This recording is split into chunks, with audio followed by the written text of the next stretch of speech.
Have you ever noticed how some people just don't walk away, even when everything inside them is screaming to leave?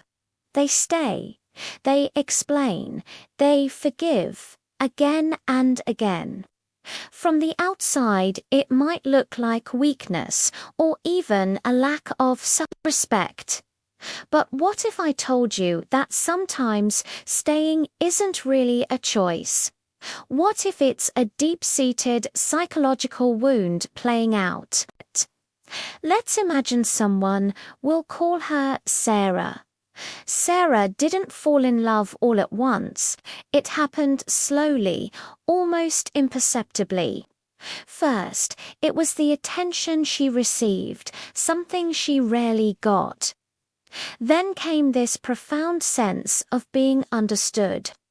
For the first time, she felt truly seen in a world where she had always felt invisible. So, when the red flags started to appear, she noticed them.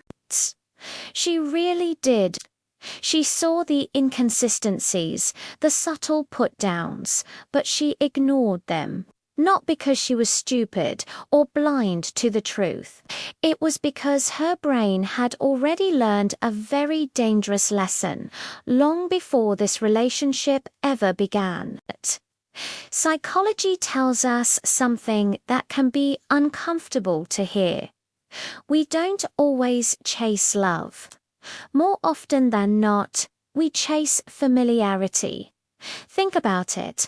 If you grew up in a home where you had to constantly earn affection, where love always came with conditions attached, or where silence, unpredictable mood swings, and emotional distance just felt normal, then chaos doesn't scare you.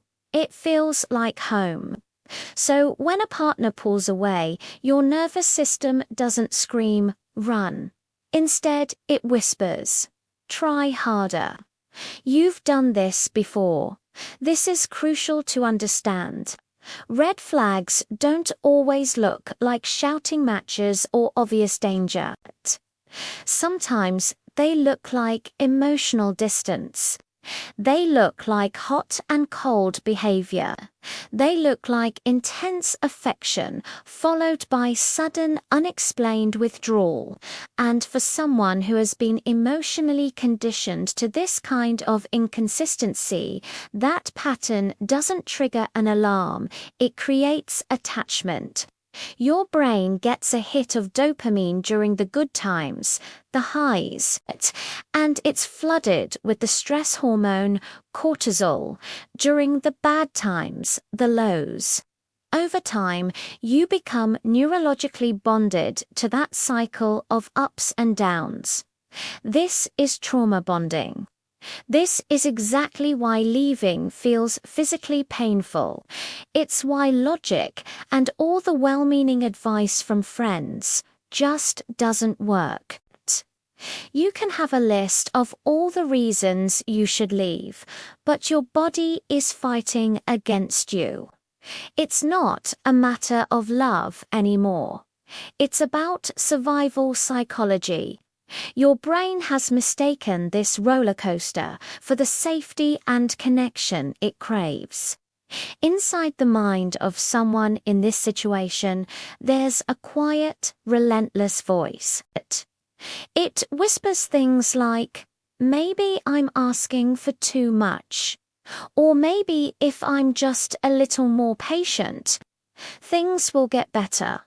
Or the most painful one, "Maybe if I just learn to love them better, they'll change." But that voice didn't start in this relationship. It started years ago, in childhood, when she learned that being easygoing, quiet, and overly understanding was the safest way to maintain a connection and avoid being abandoned. So she stays. Not because she believes she deserves less than she's getting, but because her nervous system is terrified of abandonment. For people carrying these deep emotional wounds, the act of leaving doesn't feel empowering like it does in the movies. It feels like dying. It feels like a threat to their very existence. Because when you've built your entire identity around being needed, being chosen, and proving that you are finally enough for someone, walking away feels like erasing yourself. Who are you, if not the one who stays and fixes things? Psychology has a term for this: emotional dependency.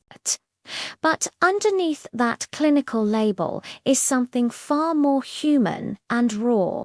It's a profound fear of being left alone with your own unhealed pain.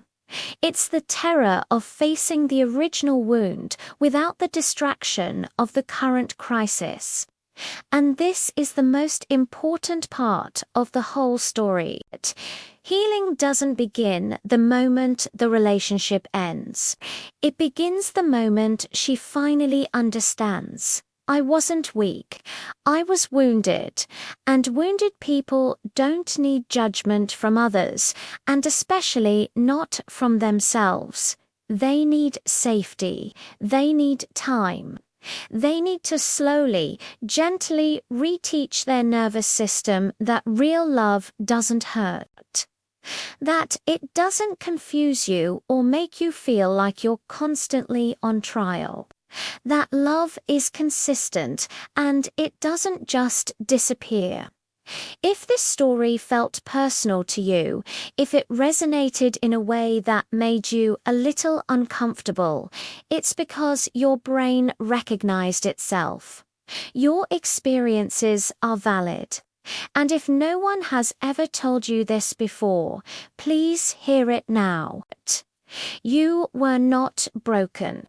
You were not flawed or too sensitive. You were conditioned. And the beautiful, hopeful truth is that conditioning can be unlearned. It can be healed, slowly, gently, and most importantly, without an ounce of shame. Thanks for listening. If this helped, consider subscribing for more content on healing and self-understanding.